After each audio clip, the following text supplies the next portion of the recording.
구독, 알림 설정까지 부탁드립니다. 오늘도 우리 사는 이야기 찾아주셔서 감사합니다. 사연자분이 보내주신 이야기 시작해 볼게요. 안녕하세요. 저는 19살입니다. 저는 예능을 좋아하는 평범한 고등학생인데요. 얼마 전에 너무 충격적인 일을 겪게 되어 이렇게 사연을 보내게 되었습니다. 그날 이후로 저는 더 이상 평범한 고등학생은 아니게 되어버렸거든요. 저는 아빠와 엄마 이렇게 단란한 세 가족입니다. 특히나 외동딸이라서 부모님의 사랑이 무척이나 깊으세요. 그렇다고 또 너무 막 나가는 외동은 아니랍니다. 어릴 때는 할머니도 같이 살면서 할머니한테 혼도 많이 나며 자라서 버릇없고 예의 없는 외동이란 소리는 못 들어봤어요. 저 나름 착하게 살아왔다고 생각합니다. 아빠는 집안의 장남이셨기 때문에 할머니가 아빠에게 거는 기대가 많으셨습니다. 그리고 외국에 있는 고모가 한 분 계시고요. 가끔 할머니가 저한테는 고모도 있다면서 제가 고모를 만나면 무척이나 좋아할 것이라고 저만 보면 가끔 같은 말을 해주시기도 하셨죠. 다른 친척 동생들 중에서도 고모를 본 사람은 없었어요. 그만큼 일찍 고모는 외국으로 갔나 보다 했습니다. 그런데 얼마 전 갑자기 고모가 한국에 들어왔다는 소식을 듣게 되었습니다. 뭐 저한테 알려주셔서 알게 된 건 아니었고요. 엄마 아빠가 이야기 나누시는 걸 자다 깨서 화장실 가다가 듣게 되었어요. 저에게 뭐 특별한 인물은 아니었던지라 고모가 오나 보네 하고 다시 잠들었습니다. 다음날 말로만 듣던 고모를 보게 된다는 것에 약간 호기심이 생기더라고요. 그런데 하루 이틀 시간이 지나도 고모는 집에 찾아오지 않았습니다. 혹시 가족과 연을 끊었다거나 그런 건가? 그래서 집에 안 오나? 그러니 긴 세월 동안 집에 안 왔겠지? 하는 그런 생각이 들긴 하더라고요. 물론 저 혼자만의 상상이었지만요. 그러다 어느 날 친구들과 놀다가 집으로 들어갔는데 그날은 평소와 다르게 집안 분위기가 달랐어요. 내가 너무 늦게 집에 들어간 건가? 하고 괜시리 쫄리는 마음으로 거실로 들어섰죠. 그런데 분위기가 엄마도 아빠도 모두 거실에 앉아서 절 기다린 듯한 기분이었습니다. 뭐 담임쌤한테 학교 생활에 대해서 무슨 전화라도 받으셨나 싶어서 정말 조용히 거실로 가서 엄마 아빠 앞에 앉았습니다. 이쯤 되면 분위기 파악할 줄 알아야 되는 거니까요. 혼나려나 싶었는데 한참을 두 분은 말이 없으시더라고요. 그러다가 엄마가 얘기 안 해요, 여보? 애도 들어야지. 그런데도 한참을 아빠가 말을 못 잇자 엄마가 내가 말할게. 괜찮죠? 있지, 수영아. 천천히 말할게. 잘 들어봐. 고모가 얼마 전에 미국에서 살다가 한국에 들어왔어. 알고 있니?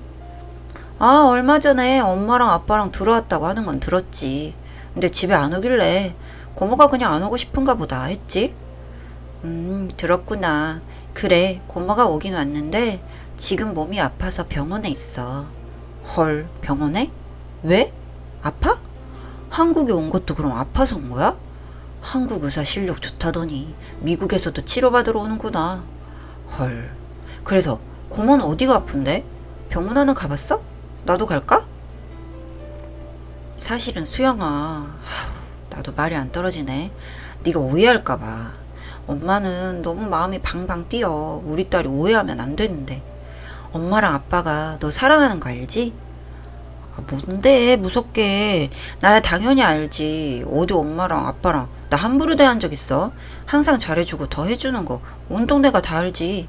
왜? 뭔데? 정말 내가 들으면 좀 그런 얘기야? 고모랑 뭐 관계된 거야? 뭔데? 나 상상이 안 가는데. 아, 여보 말을 좀 해봐. 죄졌어? 죄는 무슨. 이제 말해야지. 아이고 우리 딸. 아빠가 우리 딸 사랑하는 거 알면 됐지 뭐 얘기할 게 어딨어. 아우 됐어. 내가 얘기해. 수영아, 고모가 얼마 전에 미국에서 오셨어. 우리도 알게 된 지 얼마 안 돼서 연락받고 나가봤지 어제. 그랬더니 고모가 아프다고 하더라고. 아주 많이 아프대. 근데 고모가 수영이 너를 보고 싶다고 하시네. 우리 수영이 고모 만나러 갈래? 아프다며 가야지. 그건 당연히. 나도 처음 보는 고모 보고 싶어. 그래. 가야지. 그리고 여기서 이야기가 끝난 건 줄 알았는데 사실 정말 이야기의 시작은 지금부터였더라고요. 두 분이 해주신 이야기는 저에게는 정말 청천벽력 같은 이야기들이었어요. 이제부터 할 말은 어릴 때 고모랑 아빠랑 엄마랑 있었던 일인데 아빠는 엄마와 23살에 만나 결혼하셨다고 합니다. 그리고 그때 고모 나이는 17살이었고요. 고모는 학교 다닐 때도 예쁘기로 소문이 많았대요. 고모도 그 사실을 잘 알아서 남자들과 많이 어울리긴 했지만 우월감에 그런 거고 성격은 씩씩한 편이었다고 해요. 갑자기 가족이 된 저희 엄마한테 잘해주진 못했지만 나쁘게 한 적도 없었다고 했습니다. 다만 고모가 사고를 자주 쳐서 엄마가 중간에 애를 먹기도 했었다고 합니다. 고모가 트러블 메이커 같은 존재라서 좀 시끌시끌한 일들이 좀 있었다고 했어요. 그러다가 고모가 19살이 되면서부터는 예전과 다르게 사고도 안 치고 밖으로 놔두는 일도 없어졌다고 했습니다. 그때는 가족들이 고모가 철이 드는 중이라고 생각했는데 점점 불러오는 배를 감출 수는 없었나 봐요. 그렇게 고모의 임신이 들켰을 때 한 번도 운 적이 없는 고모가 아빠 다리를 붙잡으며 이제 어쩌냐고, 나 이제 어떻게 하냐고 통곡을 하고 울었다 했습니다. 그때 고모는 겨우 19살, 하고 싶은 게 많고 예쁜 게 좋은 고모는 갑자기 생겨버린 아이를 감당하기 싫었다고 합니다. 그 아이를 같이 생기게 만든 놈도 있을 건데 그놈이 누군지도 모른다고 합니다. 그런 심각한 상황 중에도 고모가 한 말이 이런 말이래요.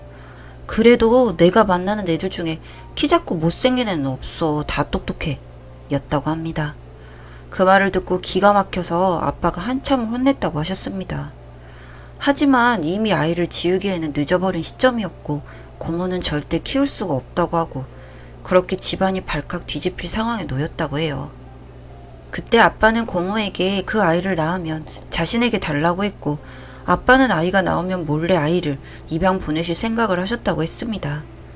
그렇게 그 아이를 입양 보낼 생각을 하다 보니까 아빠와 엄마 사이에는 아이가 없었대요. 아무리 노력을 해도 아이가 안 생겼고 병원에서 검사한 결과 아빠는 아이를 가질 수 없는 상태라고 하셨대요. 그리고 엄마 아빠는 평생 둘이 살기로 그렇게 마음먹은 상태였다고 했고요.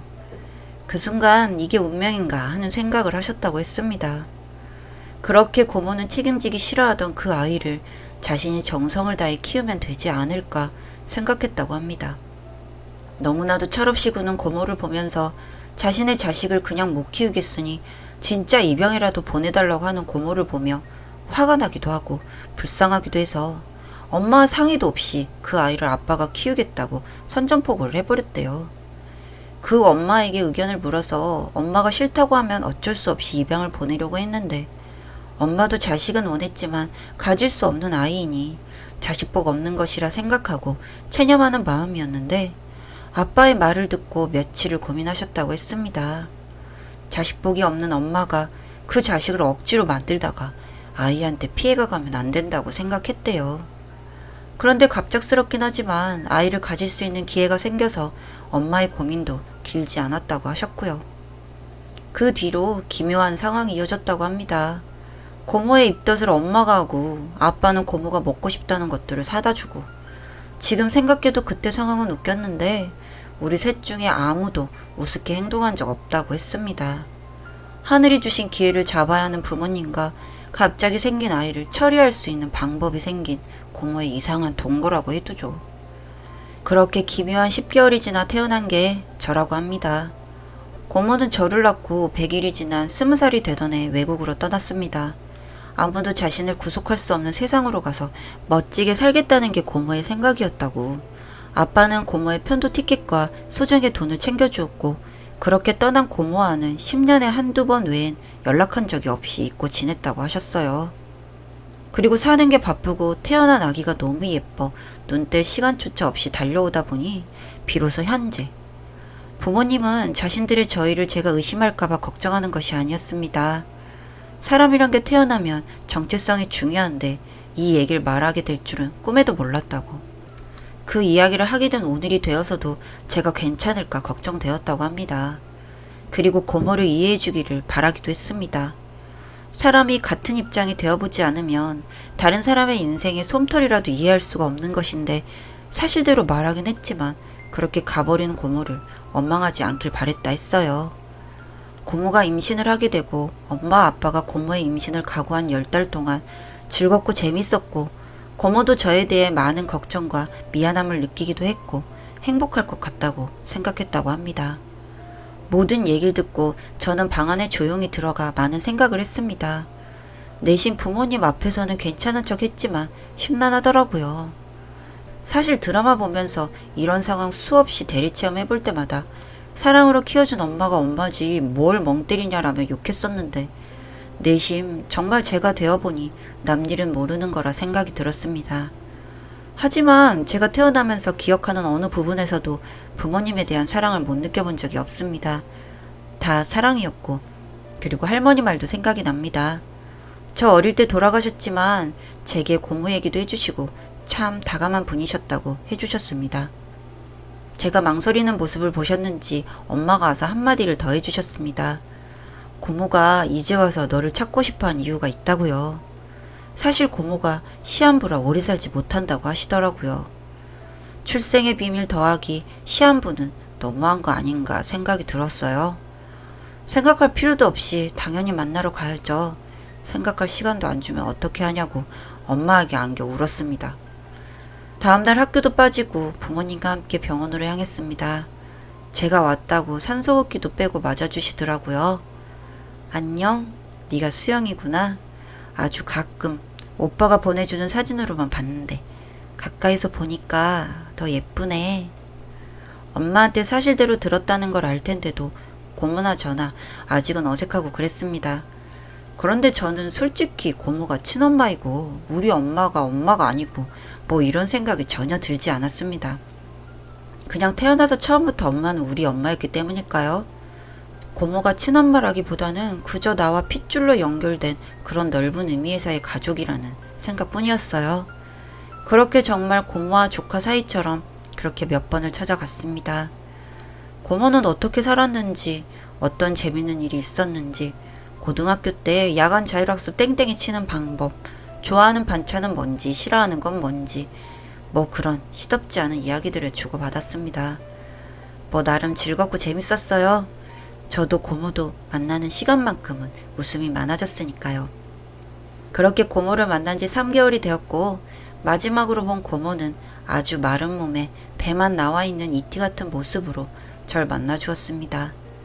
산소호흡기 안으로 뭐라 웅얼거리는 소리는 들리는데 무슨 소리인지는 잘 모르겠더라고요.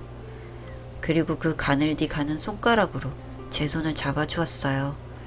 그리고 고맙다는 한마디를 들은 것도 같습니다. 그렇게 고모를 보낸 지 이제 6개월 정도 되어가네요. 오늘은 엄마 아빠와 고모가 있는 곳에 다녀왔어요. 하늘이 너무 맑고 바람이 좋더라고요. 그리고 한번 마음속으로 불러보았습니다. 엄마 잘 지내? 사연은 여기까지였고요. 우리 사는 이야기 시청해주셔서 감사합니다.